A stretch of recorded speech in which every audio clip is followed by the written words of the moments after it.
Have you ever reached the end of a day feeling completely exhausted, only to realize you didn't actually accomplish the things that mattered most to you?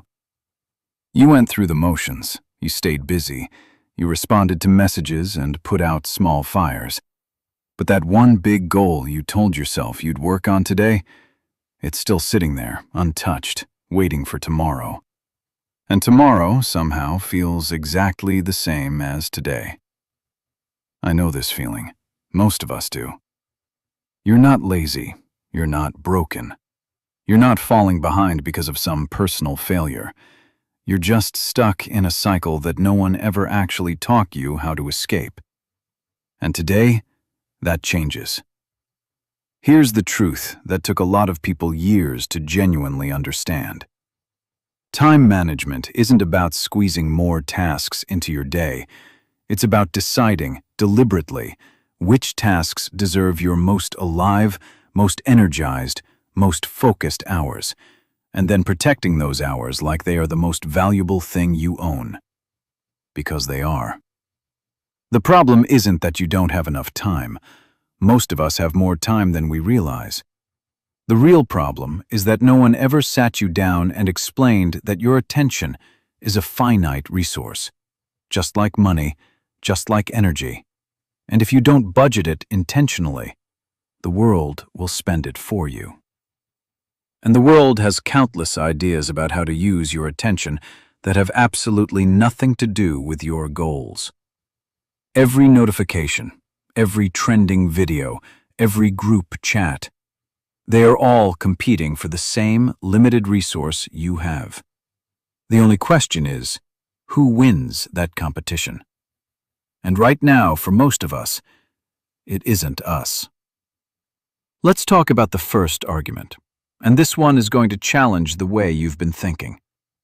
Most people treat their to-do list like a grocery list. Everything on it has roughly the same importance, and the goal is just to check off as many items as possible. But imagine this. A young professional, just starting out, works 12-hour days every week. She is constantly busy. Her inbox is always at zero. She attends every meeting. She responds to every message within minutes. And yet, 2 years in, she looks up and realizes she hasn't grown. She hasn't built anything meaningful.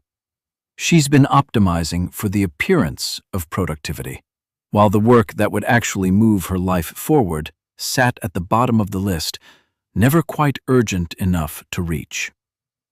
The lesson here is that urgency and importance are not the same thing. What's urgent screams at you. What's important whispers. And if you only respond to what screams, you will spend your entire life putting out other people's fires while your own dreams slowly go cold. The practical move is this. Every morning, before you open your phone, before you check your email, write down the one thing, just one, that would make this day meaningful. Not the most urgent thing, the most important thing. Then do that first, before the noise begins. But here's what most time management advice completely misses, and this is the second argument I want you to really sit with. You are not a machine. You don't perform at the same level from the moment you wake up to the moment you go to sleep. Your brain has peaks and valleys throughout the day, and the vast majority of people are spending their sharpest mental hours on their most mindless tasks. Think about that for a second. They wake up with fresh energy, and they immediately burn it on scrolling, on emails, on administrative busywork. And then, when it's time to do the work that requires real creativity or deep thinking, they're running on empty and wonder why it feels so impossibly hard. Here's the thing. It's not you. It's the order. Once you understand that, something fundamental shifts in how you design your days. Your peak hours are sacred.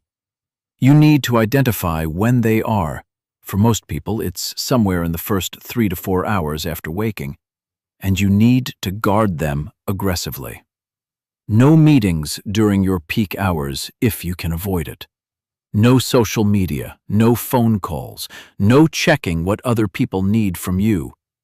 Just the work that matters most to you.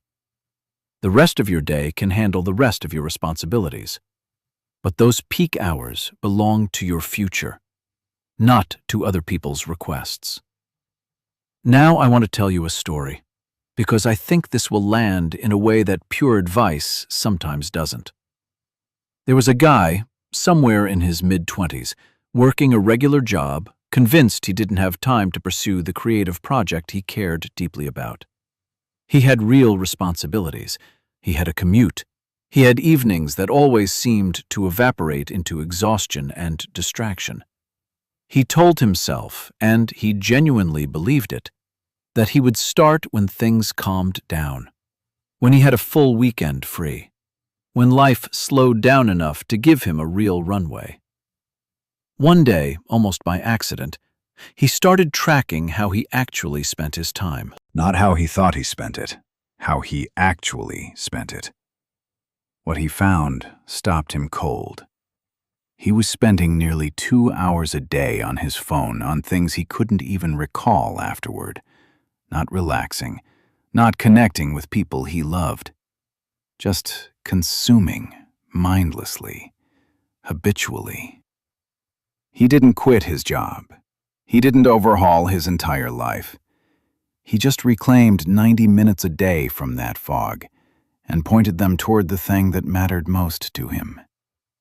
Within a year, he had built something real. The time was always there.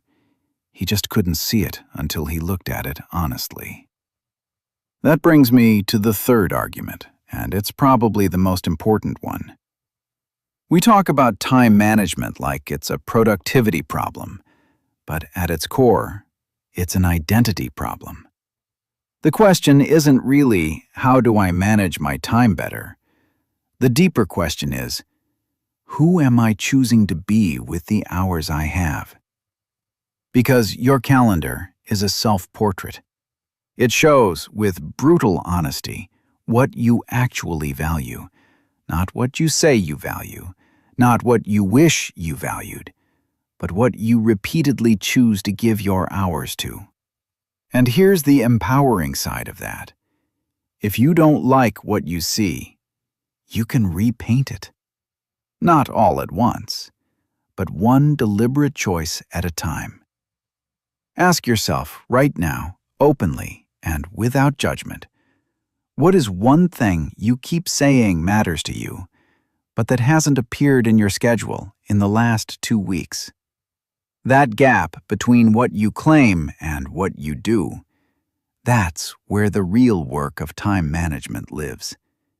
And the moment you start closing that gap, even by 15 minutes a day, something shifts inside you. You start feeling more like yourself. You start moving toward your own life instead of drifting through someone else's agenda. I know some of you are hearing this and thinking, okay, but you don't know how demanding my situation actually is. And you're right. I don't know your specific circumstances. Some of you are genuinely stretched thin with responsibilities that aren't optional, and I want to honor that. What I am saying is that within almost every life, there are small pockets of time that are currently going to friction, to passive consumption, to the low-grade distraction that modern life is specifically designed to create. And even 10 minutes of intentional effort, done consistently, compounds into something meaningful over months and years.